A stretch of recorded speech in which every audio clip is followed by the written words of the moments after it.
Voilà, donc ce que je vous propose en effet, c'est d'aborder cette question du burn-out parental et on essaiera de répondre à la question, mais comment est-ce qu'on peut l'éviter et comment est-ce qu'on peut s'en sortir? Alors je m'empresse de dire que je fais cette présentation en mon nom, mais aussi au nom de Moira Nicolas-Jack parce qu'on travaille en binôme sur ce projet et que donc je suis là pour nous représenter toutes les 2. Alors pourquoi est-ce qu'on aborde ce projet? Qu'est-ce qui, alors j'ai mes slides, voilà. Donc en fait, on est toutes les 2 des professeurs à l'UC Louvain. On dirige un laboratoire de recherche et un consortium qui rassemble plus de 45 pays. Je vous montrerai tout à l'heure la prévalence, par exemple, du burn-out à travers le monde, et un centre de consultation spécialisé, donc qui accueille les parents qui sont en souffrance. On a écrit ensemble plusieurs livres et puis on est aussi maman de respectivement 5 et 1 enfant, ce qui fait qu'on a une pratique de la chose au quotidien. Euh, alors, être parent, ben, dans la plupart des cultures du monde, c'est quelque chose qui est associé à des émotions positives. Quand on parle parentalité, ben, on pense épanouissement, on pense accomplissement de soi, on pense fierté de ses enfants, on pense bonheur. Et d'ailleurs, si vous avez ceux parmi vous qui ont des enfants et si vous réfléchissez aux cartes que vous avez reçues quand vous êtes devenu parent, il y a fort à parier que vous avez reçu des cartes qui ressemblent à ceci. J'avais fait l'exercice pour une des premières conférences qu'on a données d'aller regarder dans les cartes que j'avais reçues pour mes 5 enfants et j'en ai trouvé de toutes les sortes qui soulignaient le bonheur, la bonne nouvelle, l'amour, la joie intense. Et dans ma tribu, j'ai aussi eu des jumeaux, on m'a dit que ça allait être 2 fois plus de bonheur. Et c'est en effet beaucoup de bonheur d'avoir des enfants. Et même si vous n'avez pas d'enfants, ben, j'imagine que dans votre entourage, vos connaissances qui ont donné naissance, vous leur avez sans doute envoyé des cartes de ce type-là. J'imagine que même si vous avez beaucoup d'humour, vous n'avez jamais adressé une carte lors d'une naissance de ce type-là, ni de ce type-là, en souhaitant bon courage aux gens ou en leur souhaitant une tasse de réconfort. Parce que même avec beaucoup d'humour, eh bien, dire la souffrance dans la parentalité, c'est quelque chose qui n'est pas désirable, qui reste un peu tabou, qui reste un peu difficile. Or, ben, pour tous ceux d'entre nous qui ont des enfants, on sait bien qu'être parent, ce n'est pas que du bonheur, ce n'est pas que de l'amour et de la joie intense, c'est aussi en fait une série de stress qu'on va détailler ensemble, mais il se fait que dans la parentalité dite ordinaire, c'est-à-dire bon, chez les gens qui ne sont pas particulièrement en souffrance, mais chez tous les parents, on peut concevoir cette parentalité comme une balance avec un équilibre subtil entre les stresseurs que l'on ressent en tant que parent et puis les ressources. Alors c'est quoi un stresseur? Eh bien c'est tout ce qui va contribuer à rendre la tâche parentale compliquée. Alors ça peut être des préoccupations qu'on peut avoir à l'égard de la santé de ses enfants, ça peut être un enfant qui a des comportements difficiles, ça peut être le fait, comme moi, d'avoir plusieurs enfants et donc ça génère du stress parce que j'ai 5 fois plus de chances que quelqu'un d'autre, évidemment, d'avoir un enfant qui est malade à l'heure où je dois partir au boulot. Donc c'est beaucoup de stress, la parentalité, et c'est non seulement le stress existant, mais c'est aussi le stress que l'on va projeter. Donc pour ces enfants, par exemple, on a peur qu'ils n'aient pas la meilleure institutrice de l'école, on a peur qu'ils fassent des mauvaises rencontres, qu'il ait des mauvais copains, qu'il les entraîne dans des mauvais plans, on a peur qu'ils se fassent agresser sur le chemin en rentrant de l'école.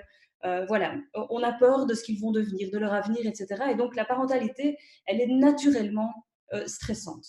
Mais en même temps, chez la plupart des parents, et heureusement, donc dans cette parentalité ordinaire, le stress, il est largement compensé par des ressources. Et les ressources, il faut entendre ça comme tout ce qui va permettre d'alléger la charge parentale, de la rendre agréable. Et ces ressources parentales, eh bien, on va aller les puiser, en effet, dans le vécu positif, donc dans les émotions positives que l'on peut recevoir, mais aussi de façon très pratique, dans l'aide qu'on peut recevoir, par exemple, de son conjoint, dans le fait d'avoir des enfants qui, au quotidien, vont être agréables, vont vous renforcer dans votre identité parentale, etc. Et donc, la parentalité ordinaire, qui n'est pas en souffrance, qui en effet est plutôt baignée d'émotions positives, eh bien, c'est le résultat de cette balance où il y a, comme chez tout le monde, du stress, mais ce stress, il est largement compensé par des ressources. Alors, on peut organiser évidemment les stresseurs et les ressources, hein, ce n'est pas tout et n'importe quoi. On convient qu'il y a 5 grandes familles de stresseurs et de ressources.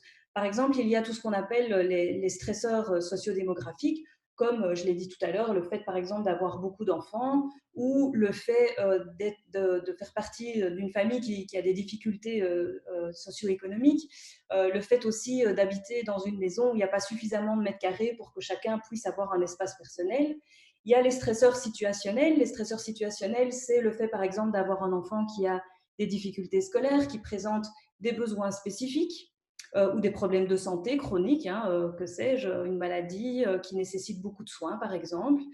Puis, il y a les stresseurs qui sont liés à la relation avec l'enfant. Alors, typiquement, si par exemple, vous avez l'habitude d'éduquer vos enfants de façon inconstante. Alors, c'est quoi l'inconstante?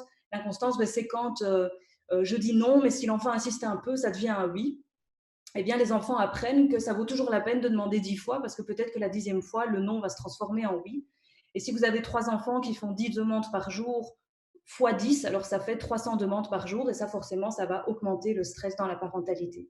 Il y a tous les stresseurs personnels, ça c'est plutôt ce qui est lié aux caractéristiques individuelles, comme le fait de ne pas justement savoir bien gérer le stress, avoir de bonnes compétences émotionnelles, ou être un parent perfectionniste qui n'aime rien laisser au hasard et qui va donc se mettre à lui-même en fait une certaine pression.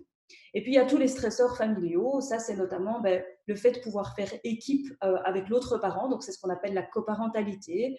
Eh bien, quand on n'est par exemple pas d'accord sur les valeurs éducatives à transmettre aux enfants ou qu'on a régulièrement des conflits à propos d'éducation des enfants ou qu'on ne se répartit pas bien les tâches et donc on a l'impression de porter beaucoup, ça fait partie des stresseurs familiaux, tout comme le chaos, ce qu'on appelle le chaos familial, donc le fait qu'il y ait peu de routine en fait dans la famille et que la charge mentale soit extrêmement importante. Et donc dans la parentalité ordinaire, eh bien, tous ces stresseurs vont être compensés par des ressources qui viennent alléger le poids des stress. Alors quand on voit cette balance, on voit bien qu'on peut tous se projeter dans cette balance, mais que à travers ce processus qui va être commun, eh bien, ce que chacun aura dans sa balance, ça fait partie de son histoire personnelle. Donc la parentalité, c'est une histoire personnelle, mais en même temps, on sait que l'équilibre, ou versus le burn-out, comme on va voir, eh bien, c'est le résultat de cet équilibre entre des stresseurs et des ressources, mais chaque parentalité a son histoire propre. Alors, qu'est-ce qui se passe quand il y a trop de stress avec pas assez de ressources pour y faire face?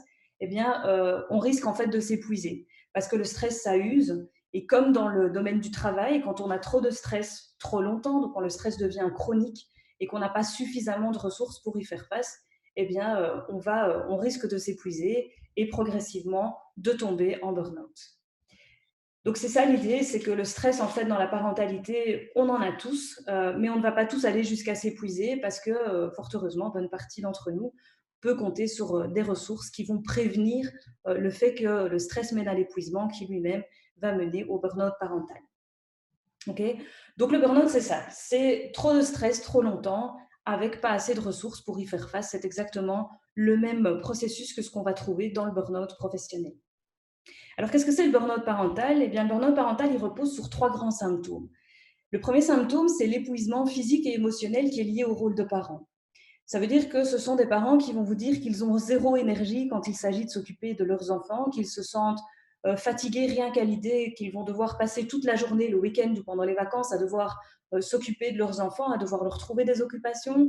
Et cet épuisement, il se ressent dans le corps et il se ressent au niveau émotionnel. Donc, il y a beaucoup d'anticipation. Et cet épuisement, ce qui est important de comprendre, c'est qu'il est contextualisé au rôle parental. Donc, ce sont des parents qui vont vous dire que par ailleurs, s'ils sont invités à aller boire un verre, à aller au restaurant ou même à se rendre à leur travail, eh bien là, ils ont toute leur énergie disponible, mais cette énergie les quitte une fois qu'il s'agit de s'occuper de leurs enfants.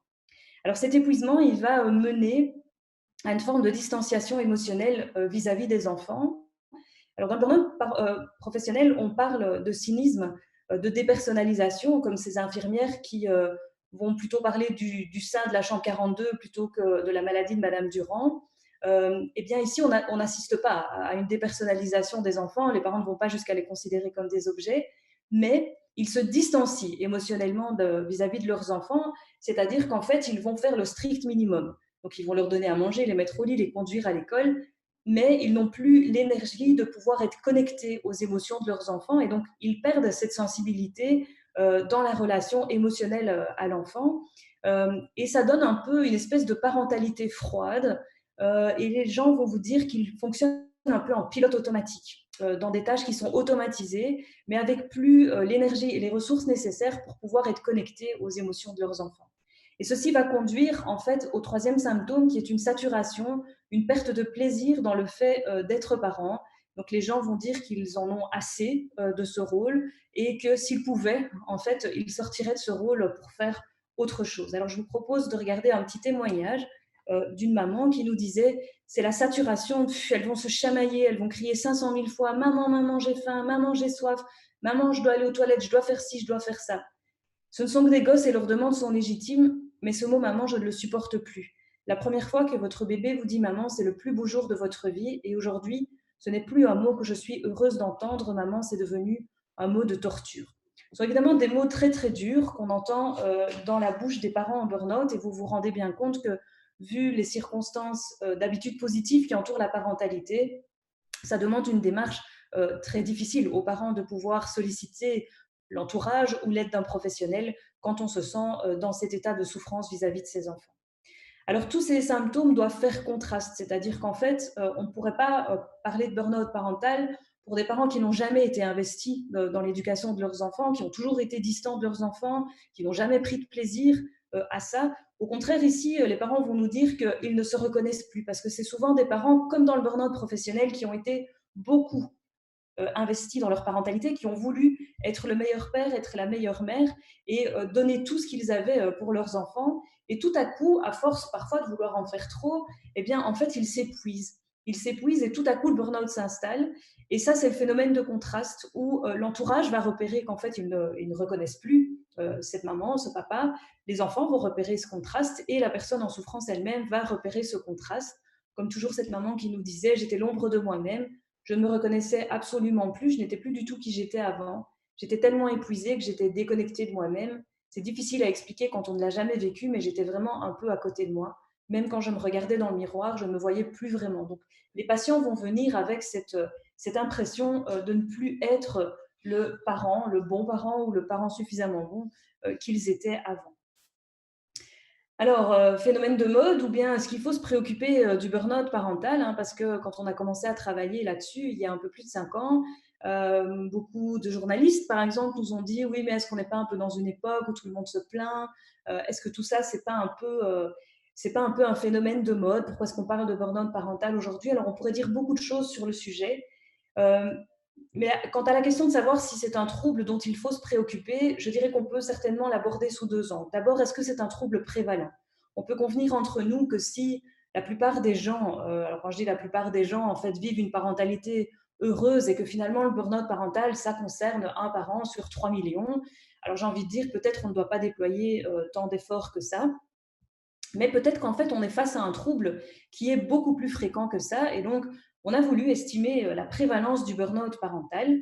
Et ce qu'on a fait, c'est qu'on a conduit une étude internationale qui concerne 45 pays. Donc, les pays en blanc sont les pays qui n'ont pas participé et tous les pays qui sont colorés, donc, ont reçu une couleur en fonction du pourcentage de parents en burn-out dans ces pays. Alors, on peut d'abord observer des choses très intéressantes, c'est qu'en regardant un petit peu comme ça la carte, on se rend compte que ce sont les pays occidentaux, les pays du Nord, qui sont les plus touchés par le phénomène du burn-out parental. Et comme vous le voyez, dans certains pays, ça peut atteindre jusqu'à 7 à 8 des parents, tandis que dans les pays, dans les cultures du Sud, cultures plus collectivistes, les cultures qui ne sont pas des cultures occidentales, eh bien, on voit que cette prévalence, elle n'est pas nulle, mais elle est moins importante. Alors, si on fait un petit zoom sur la partie qui nous occupe, France, Belgique, Suisse, etc., eh bien, vous verrez qu'on fait malheureusement partie du top 5 des pays les plus touchés et qu'en Belgique, ça représente, si on met ça à l'échelle des parents, 200 000 parents qui sont actuellement en souffrance parce qu'on est bien sur une prévalence instantanée, c'est la prévalence au moment où je vous parle. En France, si on met ça à l'échelle de la France, eh bien, c'est 900 000 parents qui sont touchés actuellement par un problème de burn-out parental. Alors, une autre raison pour laquelle il faut se préoccuper du burn-out parental, c'est les conséquences qu'il peut avoir, non seulement sur l'individu, mais aussi sur son entourage. Et donc, nous avons conduit une série d'études qui permettent de comprendre ces conséquences. Alors d'abord sur le parent lui-même qui est en souffrance, alors les conséquences, elles sont nombreuses.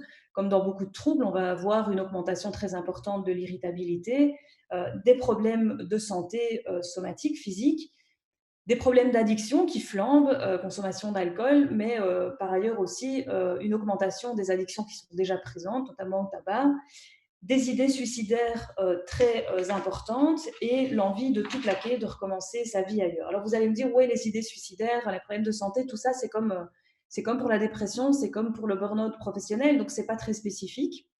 Alors nos études, elles ont montré que les idées suicidaires, elles étaient largement plus présentes dans le burn-out parental que dans le burn-out professionnel ou même la dépression. Pourquoi? Parce que, imaginez dans le burn-out professionnel, vous vivez ce stress intense qui est devenu chronique, qui vous empêche de trouver l'énergie pour vous lever le matin et aller au boulot. Dans le burn-out professionnel, on peut toujours à peu près avoir une porte de sortie. On peut réorienter sa carrière, c'est même assez bien vu dans notre culture de refaire des études à 40, 45 ans, d'avoir deux carrières. On peut changer de boulot, on peut aller voir son médecin pour avoir un certificat médical et donc immédiatement en fait stopper le contact avec la source du stress. Et au pire du pire, on peut démissionner, on peut aussi demander une mutation, enfin que sais-je. Les portes de sortie sont multiples, pas toujours faciles à atteindre, mais en tout cas, on a la perspective qu'il existe des portes de sortie. Le problème dans le burn-out parental, c'est qu'il n'y a pas de porte de sortie. On ne peut pas se mettre en congé de ses enfants. On ne peut pas décider de changer de vie et d'avoir tout à coup une vie dans laquelle on fait complètement autre chose et où on n'a plus d'enfants. Voilà, donc les portes de sortie sont complètement inexistantes et ça amène les gens qui sont en souffrance à avoir des idées extrêmes. C'est-à-dire se dire, en fait, la seule façon pour moi d'échapper à ce stress énorme qui m'empêche de me lever le matin, eh bien, c'est de mettre fin à mes jours ou de partir à l'autre bout du monde sans laisser d'adresse. Alors, les problèmes de santé, euh, ne sont pas en fait déconnectés du processus même du burn-out. D'ailleurs, on pourrait dire que le burn-out, c'est juste ce phénomène de mode qui est dans la tête, c'est un truc subjectif, les gens se plaignent un peu de tout. Sauf que nous avons pris la peine d'aller prélever donc, des mèches de cheveux chez nos patients en burn-out et chez des parents qui n'étaient pas en burn-out. Pourquoi? Parce que dans les cheveux, il y a une accumulation du cortisol capillaire.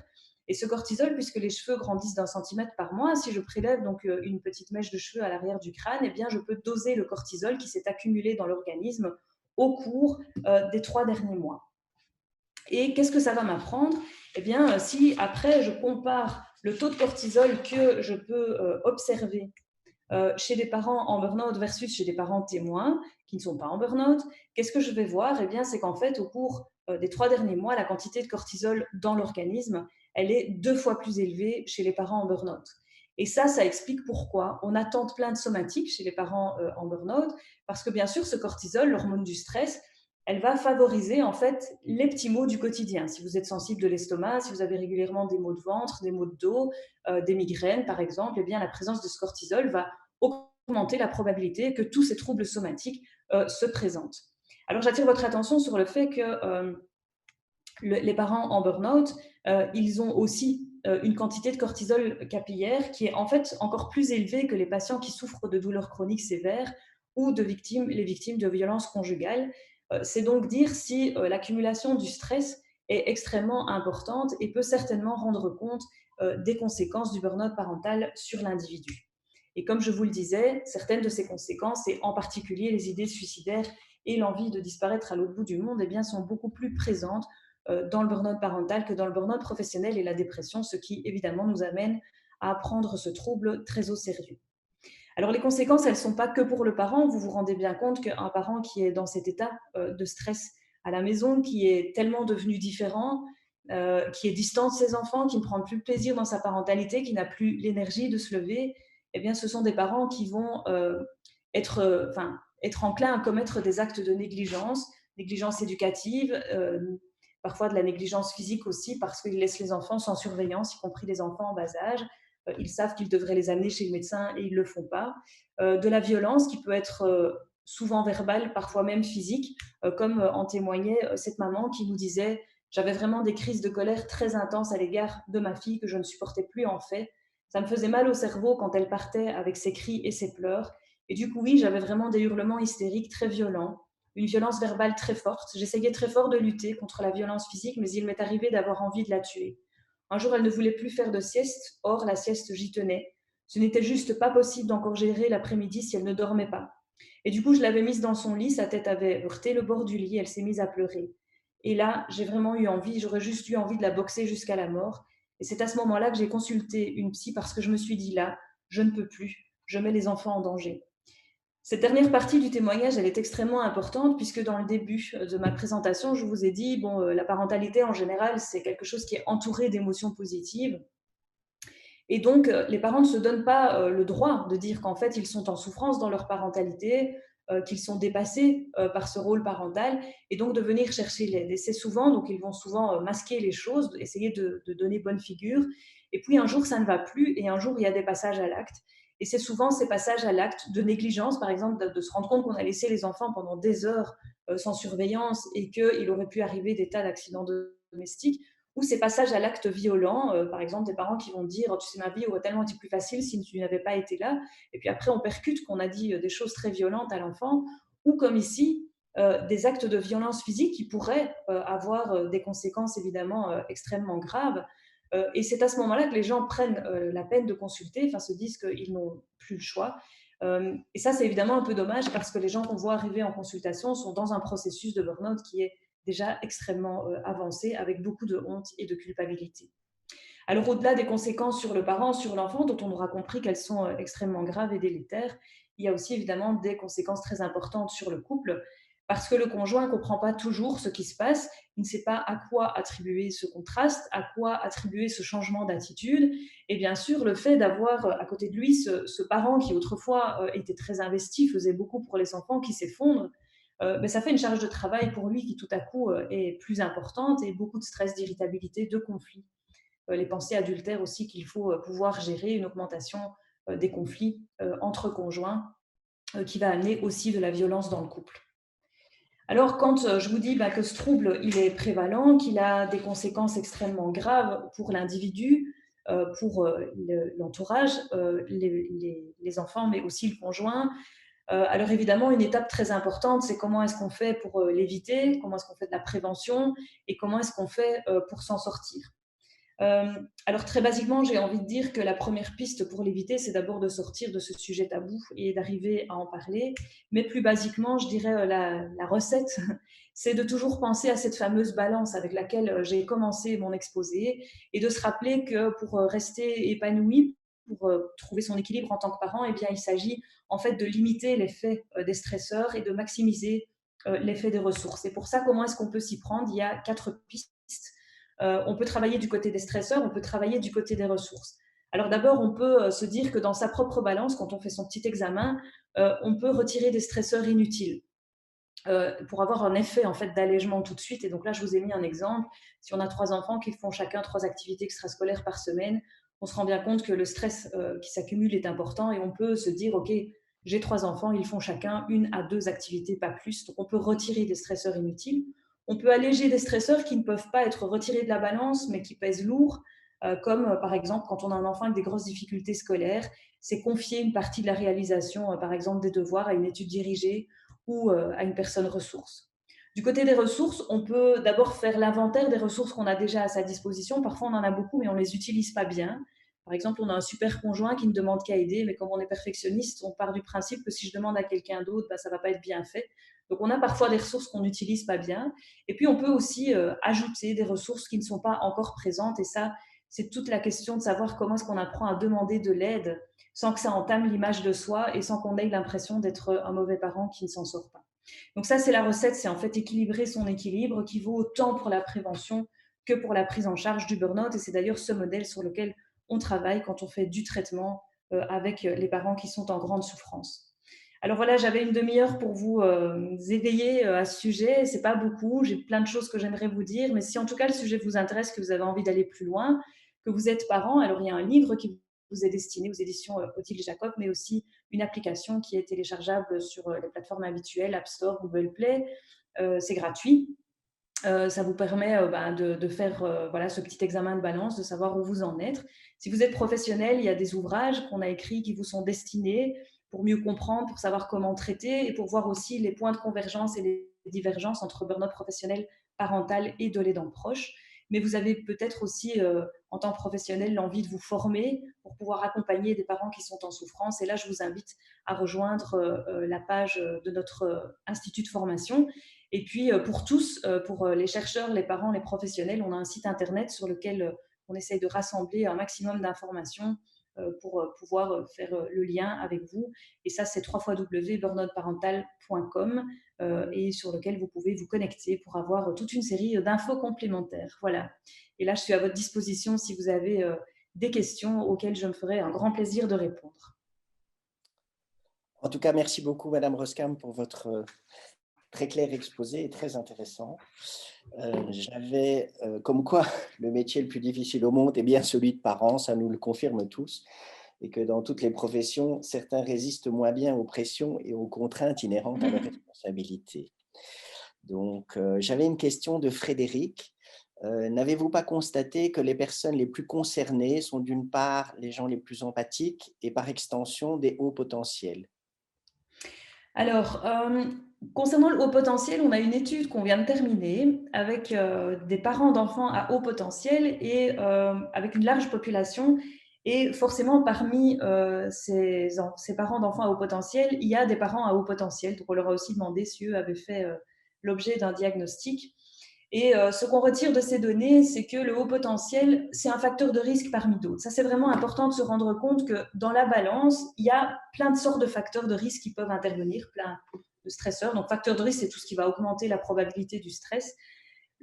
Avoir un haut potentiel, c'est un facteur de risque parmi d'autres. Mais le burn-out, il ne va jamais arriver parce qu'on a un facteur de risque. Le burn-out, il est le résultat d'une accumulation de toutes sortes de facteurs de risque qui ne sont pas compensés par des ressources. Donc oui, si on est HP, si on a un enfant HP, ou si on est HP soi-même, ou les deux, ça fait partie des facteurs de risque qu'on peut avoir dans sa balance. Mais ça ne vous conduira jamais ipso facto au burn-out. Ce qui va conduire au burn-out, c'est ce facteur-là, plus un autre, plus un autre, plus un autre, plus un autre, qui s'accumule et pour lequel on n'a pas suffisamment de ressources pour faire face. Donc oui, ça fait partie des facteurs de risque, mais ce n'est pas une cause du burn-out parental, et donc il n'y a pas mathématiquement, statistiquement, plus de parents en burn-out dans la population des parents d'enfants HP ou des parents HP. Alors sur le plan des compétences émotionnelles, alors ça c'est un sujet qui est très intéressant parce que en effet on a montré que les parents qui ont des... Alors, on peut distinguer, pour ceux qui connaissent un peu dans les compétences émotionnelles, ce qui est des compétences en intra et en inter. Et on voit effectivement que le fait de déborder d'empathie pour ses enfants, eh bien, parfois, ça amène en fait à mettre ses propres besoins de côté. Et quand on met trop ses besoins de côté, ben, en fait, on n'est pas assez attentif à son propre équilibre. Et si vous savez la métaphore de l'avion, quand on est dans une cabine qui dépressurise, on va toujours vous dire si vous êtes à côté d'un enfant, que quand les masques vont tomber, il faut d'abord mettre votre masque à oxygène avant de mettre celui de l'enfant. Et donc ça montre bien à quel point il faut prendre soin de soi en tant que parent et donc être sans cesse dans l'empathie de l'autre, de l'enfant en particulier. Ça peut faire oublier ses propres besoins et nous amener à l'épuisement. Et donc, bien sûr, c'est un facteur de risque. Merci. Je voulais savoir aussi, dans votre schéma au niveau du cortisol capillaire, vous nous avez montré le burn-out parental, mais il n'y a pas de comparaison par rapport au burn-out professionnel. Je suppose qu'il est inférieur, parce que comme vous dites, il y a des portes de sortie dans le burn-out professionnel que l'on n'a pas dans le burn-out parental. Oui, alors on n'a pas, en fait, on ne dispose pas d'une étude où le cortisol ait été mesuré comme nous, enfin comme nous l'avons fait, donc avec des données qui sont comparables. Donc on ne s'est pas permis en fait de le mettre dans le graphe parce que l'étude du cortisol, bon, ça reste quelque chose qui est complexe et il faut pour pouvoir comparer des données que ces données aient été analysées avec le même protocole, dans le même type de laboratoire, avec les mêmes procédures. Sinon, on peut avoir des résultats qui ne sont pas interprétables de la même façon. Et donc, disons, pour avoir quelque chose qui serait fiable avec le burn-out professionnel, il faudrait que nous fassions ce même type d'analyse avec des personnes en respectant le même type de protocole avec des personnes qui auraient oui, du burn-out professionnel, mais on ne dispose pas de ces données. Mais notre hypothèse, c'est en effet que dans ce cas-là, le burn-out professionnel pourrait générer un peu moins de cortisol que le burn-out parental. C'est ça, oui. Alors, j'ai une question de Aude qui me dit merci pour cette présentation très intéressante. Quels peuvent être les signaux d'alarme auxquels les parents doivent être attentifs pour éviter d'en arriver à un stade avancé de burn-out? À Oui. quel moment serait-il opportun de consulter un thérapeute? Voilà. Donc, le burn-out, il ne va pas s'installer en un claquement de doigts. C'est un processus séquentiel. Et donc, dans les 3 symptômes que je vous ai montrés, vous avez vu qu'en dessous, il y avait une petite flèche. c'est exactement pour vous montrer qu'en fait, le premier stade qui va s'installer, c'est la sensation d'épuisement. Et donc, je dirais que quand, alors moi, ça m'arrive assez régulièrement de me dire le soir que je suis contente que mes enfants sont couchés parce que je suis un peu fatiguée. Ça arrive à tout le monde. Mais quand cette pensée d'épuisement qui vous empêche de vous lever le matin, qui fait que vous vous sentez avec zéro énergie quand vous allez devoir vous occuper d'eux, euh, quand ça devient fréquence, alors c'est quoi la fréquence? C'est plusieurs fois par semaine, voire tous les jours. Vous vous dites, waouh, je suis fatiguée, quoi. Quand je dois m'occuper d'eux, j'y arrive plus. Eh bien, c'est le moment de consulter parce que l'épuisement, c'est la porte d'entrée dans le burn-out. C'est le premier stade. Il ne faut pas attendre d'en arriver à cette distanciation émotionnelle et à cette perte de plaisir. Pourquoi? Parce qu'alors, c'est tout le phénomène de burn-out qui s'installe d'une part, et aussi parce qu'on sait que les conséquences, notamment la négligence et la violence, elles sont très, très attachées au stade de la distanciation avec les enfants. C'est-à-dire ce qui va permettre que vous deveniez négligent et violent avec les enfants, eh bien, c'est cette mise à distance émotionnelle des enfants. C'est parce qu'on n'est plus connecté à leurs besoins et qu'on est dans cette parentalité froide. Et donc, c'est au moment où on se sent épuisé, trop épuisé, qu'il faut aller solliciter de l'aide, de l'entourage, de personnes de confiance ou d'un professionnel, parce que c'est ce qui va vous empêcher en fait d'entrer de plein pied dans le phénomène du burn-out dans toute son ampleur, quoi. Euh, Très bien, merci beaucoup. Et une petite dernière question de la part de Tiffany. Avez-vous une approche spécifique pour les parents qui vivent une maladie grave au sein du foyer, par exemple un cancer du sein? Alors, une approche spécifique, je dirais qu'en fait, quand il y a des maladies graves au sein du foyer, quand elles touchent les enfants ou quand elles touchent les parents, je pense qu'on essaye alors de travailler. Donc, comme vous voyez dans le dernier ouvrage qu'on a écrit, on a travaillé avec des collègues qui travaillent sur le burn-out de l'aidant. Parce qu'alors, on se retrouve dans des problématiques qui viennent un peu à la jointure entre différents types de sources d'épuisement et de difficultés. Je pense particulièrement aux parents qui ont des enfants qui ont des maladies chroniques graves et qui sont susceptibles de tomber en burn-out parental, mais avec une connotation aussi du burn-out de l'aidant proche parce qu'il y a cette difficulté. Euh, alors quand c'est le parent lui-même qui souffre évidemment d'une maladie chronique, notre approche spécifique, là pour l'instant tout de suite, ça consiste surtout à éveiller l'attention des professionnels qui accompagnent les adultes qui souffrent de maladies chroniques. Parce que mon impression, c'est que ce personnel soignant, il va être attentif à la maladie du patient, à ses difficultés à lui, mais peut-être oublier que ce patient-là, il a aussi une identité de parent et que, au-delà de devoir gérer sa propre difficulté actuelle, donc sa propre maladie, son cancer ou autre, il est aussi un parent par ailleurs et qu'il doit faire vivre cette identité. Et tout ce personnel doit être attentif au fait que, comme il est diminué par la maladie, qu'il a ses propres préoccupations, eh bien, ça constitue des facteurs de risque qui vont venir déséquilibrer la balance parentale. Et tous ces professionnels de la santé qui vont se préoccuper de la maladie chronique, du problème de cancer, etc., doivent être aussi attentifs au fait d'une souffrance qui pourrait s'installer dans la parentalité de cette personne. Et donc, cette personne, c'est un tout. C'est pas que sa problématique du cancer maintenant, mais c'est aussi peut-être une maman ou un papa qui, par ailleurs, doit continuer de jouer son rôle. Et nous mettons beaucoup d'énergie, en fait, à essayer de former les professionnels pour qu'ils soient attentifs aux problématiques de burn-out parental dans différents secteurs. Ok. Et comment trouver ce bon professionnel en fait? Voilà, alors ce que nous, donc on a déjà formé plus de 700 professionnels dans différents pays, principalement pour l'instant, alors parce que la formation est actuellement disponible en français, mais on est en train de faire l'adaptation en anglais. Donc dans les pays francophones, on a déjà formé plus de 700 professionnels, France, Belgique, Suisse, Canada, et nous organisons en fait un référencement systématique des personnes qui sont formées. Ce référencement, on peut le trouver sur www.burnoutparental.com dans l'onglet parents ou dans l'onglet professionnel. Donc, si on est parent, on peut avoir envie de trouver un professionnel qui est formé à proximité de chez soi. Donc, on peut télécharger un fichier qui est mis à jour tous les 6 mois, dans lequel on va trouver tous les professionnels formés au burn-out parental et leur profession. Donc, est-ce que je cherche une sage-femme pour m'accompagner parce que je suis en période postpartum? Est-ce que je cherche un médecin traitant qui soit formé? Est-ce que je cherche un psychologue? Donc, tous les gens sont répertoriés en fonction, avec leur accord bien sûr, en fonction de la formation qu'ils ont suivie et de leur profession. Et si je suis un professionnel, je peux également avoir accès à ce fichier parce que les professionnels aiment bien travailler en réseau. Donc, par exemple, si je suis un médecin traitant, je peux avoir envie de savoir, tiens, dans mon entourage, est-ce qu'il y a des psychologues auprès de qui je peux renvoyer mes patients. Et donc, les personnes qui prennent la peine de se former, on leur offre gratuitement à vie un référencement qui est mis à jour tous les 6 mois et qui est disponible gratuitement sur notre site internet.